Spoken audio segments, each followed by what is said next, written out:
Deep breath. Treatment for freedom. Together. I speak my word for myself, my center, and all its members and friends. I know love as the only reality. I am created out of love. Love is what I am. I know this love as absolute freedom in every area of my life, the life of my center, and all who call it home. I know our center's mortgages are paid in full, and I claim for all of us financial freedom with all debts paid and cleared. I release any sense of struggle or wrongdoing. I live in an abundant universe where there is more than enough for all. We experience freedom in every moment by always having more than enough money, vibrant health, and loving relationships. We are who we have come here to be. With hearts open wide, we see the world through the eyes of love. We are blessed, we are rich, and we are free. And so it is. And we practice our points of power. I always pay attention. I always tell the truth and tell it quickly. I always ask for what I want when I want it. I always take total responsibility for my experience. I always keep my agreements. And so it is. Wonderful, wonderful, wonderful. Happy 4th of July. I love this country. I love this country. I know we're not done. Wallace Wattles, we are perfect, though not complete. But I love this country. I have relatives on both sides of my family that signed the Declaration of Independence. Arthur Middleton on my mother's side, who is verified, and George Floyd on my father's side, who is not legally verified, but you can trace it down and see that that's blood relatives. And I love the idea of people standing up for what they believe in, for putting themselves in harm's way, to say there's got to be a better way and a better life for me and my family than to just continue down the road that we're going on. And it takes a lot. The people that signed the Declaration of Independence didn't all turn out real well. Most of them went from wealthy to poor. Many of them had family members killed. Many of them died. I mean, by now, yes, but I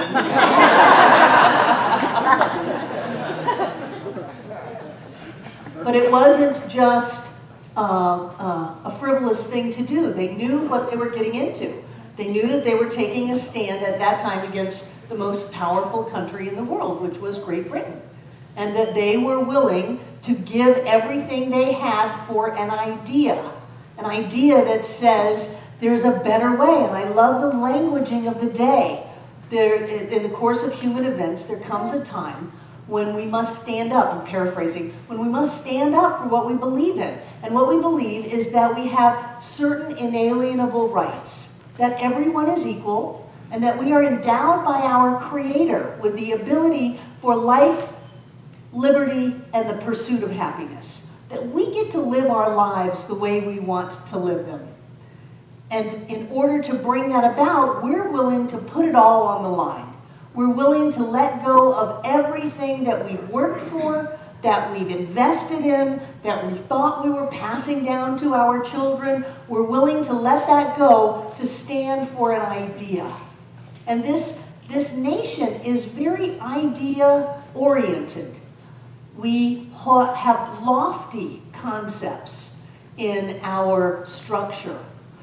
Even if you look at the types of symbols that are put in things that we just look at all day long, it's amazing. On our money, there's a pyramid.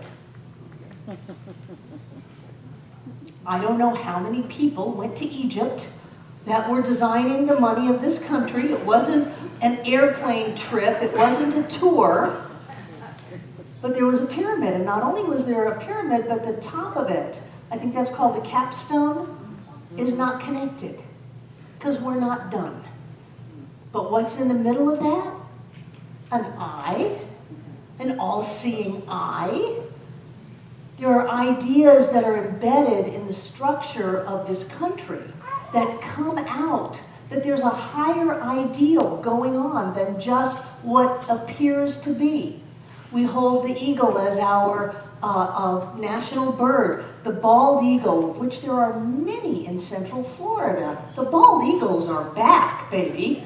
They live on the power lines, the electric giant concrete poles, and they build these nests that are like this big, and there are eagles flying around. It's just amazing. But the thing about the eagle is that when there's a storm, the eagle doesn't get under a bush and wait until it goes away. The eagle doesn't hide from it. The eagle flies above the storm, waits it out. It doesn't do battle with it. It uses its qualities of birddom and flies above the storm. You know, how many times have I wished that I would have thought to fly above the storm instead of hide from the storm or fight the storm? That's Ernest's phrase, transcendence transmutes. If you rise above something, it'll change the nature of it. And so the eagle flies above the storm. We have these ideas of olive branches, of peace, and we have these ideas of arrows of war. We have never been hesitant to stand up for what we believe in. I think that perhaps some balance would do us all some good. But again, our country is an evolving idea where many would say it is the best country ever. We embrace the idea that we can rise up. We don't have a caste system. We don't have royalty. Some would say that maybe a little bit of royalty, but truly that is, the public does that. We had the Kennedys and we said they were America's royalty. We did that. We lavished that on them. We don't have the idea that says you're born into a certain place. For that matter, we fill our children's heads up with the idea that you can grow up and be president. You can do anything you want to do. You can be whatever it is you want to be because you have the freedom to do that. You don't have to do that, but you have the freedom to do that if you want to. And so we have these basic ideas that living in this country just gives us that are not common around the world. I wish they were. I wish that every country in the world supported everybody in rising up to whatever level of prosperity and health and happiness and wholeness they want to experience in their life. It doesn't just happen to you, though. You've got to go and get it. That's the freedom. Ernest Holmes says that freedom is everyone's birthright, that bondage is not God ordained. That if we're experiencing any kind of bondage in our life, God didn't do that. You cannot blame the guy up on the cloud with the gold robe. There's nothing going on that is forcing you to experience lack and limitation of any kind. Our inherent birthright is freedom. And where do we start with that? You could look at, well, you're free on the outside to do whatever it is you want to do. Oh, but what about the people that are in prison, falsely accused? Yeah. That is an outer circumstance that still comes from the inner. The freedom in our lives that is God ordained is not that every light is going to turn green when we get up to it, that every door is going to open. We've got to do that ourselves. We've got to create that within ourselves. And a lot of times people do that by taking risks, investing time and energy, developing talents that they have to have their life be a better life than what they had before. But there are different levels of freedom. One is the outside of you can go where you want to go and you can do what you want to do and you can start a business if you want to start a business. You can be vegan if you want to be vegan. You can be Atkins if you want to be Atkins. You know, you can do all of that stuff. But there are different levels of freedom that go from the outer to the inner. We have the freedom to think. We have the freedom to think the thoughts that we want to think. to create the life that we want to create. Even if it appears that we are in bondage, we still have the freedom within ourselves to respond to that at the level that we want to. One of the great, wonderful people that survived the Holocaust transitioned this week. And the stories about him were reminding me of one of my favorite authors, who is Viktor Frankl, who was also in that mindset of craziness that we went through. Excuse me. And what he said was that they could beat me and they could imprison me, but they couldn't take my mind if I didn't give it to them. And what he would do when he was in his cell was create a reality to where he walked across Europe. And he would do it 3 steps at a time, because that was how big his cell was. And he would turn around and he would walk. And in his mind, he met wonderful people and he saw beautiful sights and he went places and he did things. And he said that's what kept him alive, was the knowledge that no matter what happened on the outside, they couldn't take away his thoughts if he didn't give them away. And so we have a freedom to think. We can look at something and say, well, bondage is not God ordained, so the fact that I'm feeling stuck in this job, or the fact that I feel like something was taken away from me, or I can't leave the premises without my ankle thing going off, or whatever that may be, that is not God ordained, that there is an inherent freedom within us that transcends the outer appearance. And I guarantee you, if someone is in an outer experience of bondage and they get a hold of their thought process, the outer experience will change. The inner experience changes immediately. Viktor Frankl, walking across Europe. And the outer experience must come into alignment with the inner. It must. And then we have a spiritual freedom, not only to be free on the outside, to invest whatever we want to at whatever level we want to creating the life that we want to on the outside, but to think the thoughts that we want to think, to create the life that we want to live within. But then we also have a spiritual freedom. We have the ability, like Reverend Steve said, to be who we have come here to be the spiritual God being that we have come here to be, to begin to see ourselves as a being of light, a being of love, a spiritual being living in a spiritual universe governed by spiritual law, to be able to see ourselves as these amazing beings come to earth with powers far beyond those of mortal men, like Superman and Superwoman, that we've got something within us already that we don't have to go out and get, we don't have to develop. All we have to do is awaken to it, to this huge power of light and love and glory and magnificence that is the being that we are. Not even the being that we've come here to be, because that sounds like we're going to become that. No, we already are. We are God in form. We are spiritual beings. We are beings of love and light and power and prosperity and health and wholeness of all kinds. And so we have that freedom to express and experience life at that level. And I think it takes all of them. I don't want to get so wooey spiritual that we forget that we've got to put gas in the car. We're free to get a car. We're free to pay for a car. Or we're free to create a car.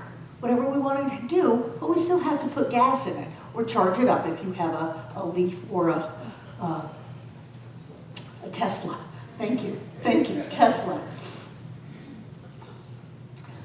There's an outer freedom that if we find ourselves feeling like we're in bondage, to realize that God did not do this. This is not my destiny. This is not my path. This is not where I'm supposed to be in life. It's not my cross to bear. It's not what I have to pay my dues for until I can have what I want. No, God didn't put it there. We did. And if we put it there, we can remove it, because freedom is our birthright. Freedom is our natural state. to experience life in whatever way we want, to go out and take a walk in the woods, to go jump in a river, to go jump in a lake, no. To go do whatever it is we want to do, and then experience whatever the effects of our causes are, to choose the thoughts that we want to think, to be able to focus on the positive and the blessing. If we put a blessing in it, we will get a blessing out. And sometimes I think one of the strongest things we can do is look at a circumstance that seems overwhelming, that the cards are stacked against us, that it'll never happen, that it's impossible, and gather up our mental acumen and say, no, I choose to know that there is a blessing in here. I choose to know that this is Spirit expressing, it is perfect in every way, and that's all I'm going to take while I continue to put gas in the car and do whatever it is I need to do to handle the outside. And then to start to get a sense of who we are. We spent 7 weeks on Monday nights getting a sense of who we are, that we're perfect, we are precious, we are whole and complete in every way, just the way we are. That there is something within us that cannot be cloaked in physical form. It cannot be dimmed or daunted by the experiences of our life. That there is something within us that will triumph and rise above whatever is going on. And we don't have to go get it. We don't have to pay for it. We don't have to worry about losing it. It is who we are. And when we can balance those freedoms to go and live your life the way you want to, I don't want to hear that you can't. People come into my office and they say, I can't. No, no, no, no. You won't. You won't. You won't pay the price for it in doing what you need to do to have that, but don't tell me you can't. I can't leave him. Of course you can. Millions of people have left the same him. And it's not easy. Well, it's him, them, it's all one person in my mind. It may not be easy, but if you decide you're going to do it, you will find the strength and the wherewithal to do it. Whenever we decide to bring these ideas into balance and then get a hold of our thought process and stop our stinking thinking, stop our victimization, our catastrophizing, and our looking for what's wrong, and then we start to get a sense of who we are, my God, we are these amazing beings. Spiritual beings. If someone can see the veil, light comes through. If someone can see clearly beyond the density of time and space, we are all just shining right now. And we have come to shine. Don't give up on yourself, and for God's sake, don't blame. Well, I can't. Of course you can. You may not want to. You may not want to pay the price, but you can. And if you can, you will. Get a hold of your thoughts. Think what you want to think and create the life you want to create. And then get a sense of who you are. And as we do that, I believe that it is not an accident that we are in vibrational harmony with this country. This country that says, in God we trust, that says there's a higher reality going on than just the physical. This country that says every being, and I know we've grown since that exact date, every being has a right to live, to be free, and to do what they want to do.